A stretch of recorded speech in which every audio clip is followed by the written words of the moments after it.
You know that feeling, right? You're in a meeting, a lecture, trying to read a book, and you feel like you're just drowning in information, struggling to keep up.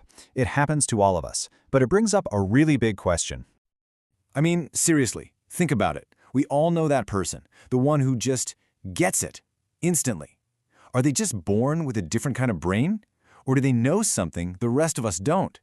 Well, to figure that out, let me tell you a story about a guy named Kareem who started out feeling just like we do. Okay, so picture this. Kareem's in a massive lecture hall. The professor's talking a mile a minute, and ideas are just flying by. Some people are scribbling notes like crazy, totally dialed in. But Kareem? He's completely adrift, daydreaming. He literally has to nudge his friend to ask what was just said, and in that moment, he just hits a wall. He's looking at the other students, the ones who are keeping up, and it just clicks. The problem wasn't the fast-talking professor. It wasn't the difficult subject. The problem was his own brain. It was overwhelmed, and he knew, right then and there, something had to give. Now, he could have just shrugged it off, right? Decided, I guess I'm just not a fast learner. But he didn't. He made a real choice. He decided he was going to rebuild his brain from the ground up. He was going to figure out how to learn faster, think with more clarity, and make any idea stick. This was day one. So where do you even start with a project like that? You might think he dove into some complex brain training apps or memory hacks, but nope. Kareem started with the most basic, fundamental thing imaginable. The one thing most of us totally ignore, his body. He basically looked in the mirror and said, look, if I want a high-performance brain, I gotta treat it like a high-performance engine. So job number one was sleep. He made getting 7 to 8 hours a night non-negotiable. Then he went after his diet. He cut out the junk and started fueling his brain with the good stuff, nuts, eggs, fish, you know the drill.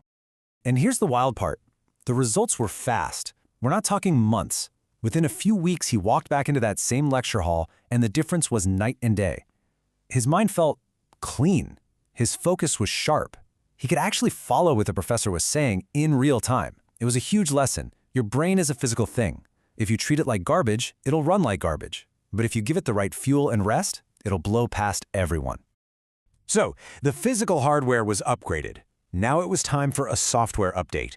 With his body and mind running on premium fuel, Kareem was ready to tap into neuroplasticity, that amazing ability our brains have to rewire themselves. It was time to take his brain to the gym.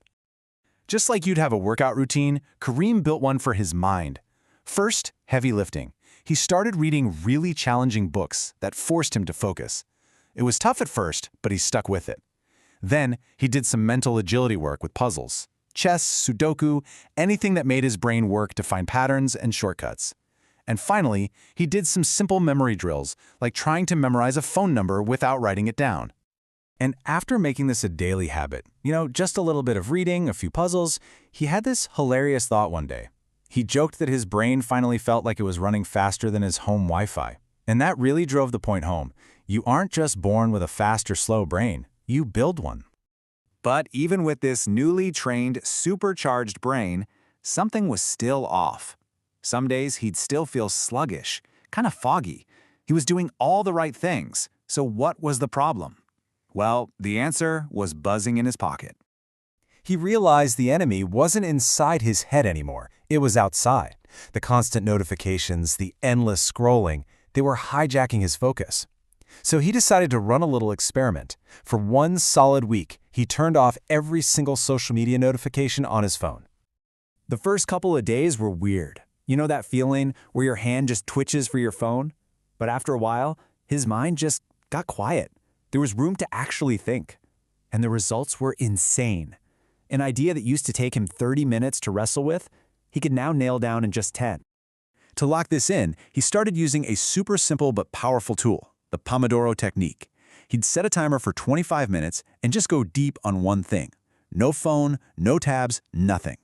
Then when the timer dinged, he'd take a 5-minute break. It's like interval training for your attention span, and over time, it taught his brain how to drop into that deep focus state on command. This was a huge realization. Being smart isn't just about training your brain, it's about protecting it from the world around you. Kareem made a new vow for himself, a powerful one.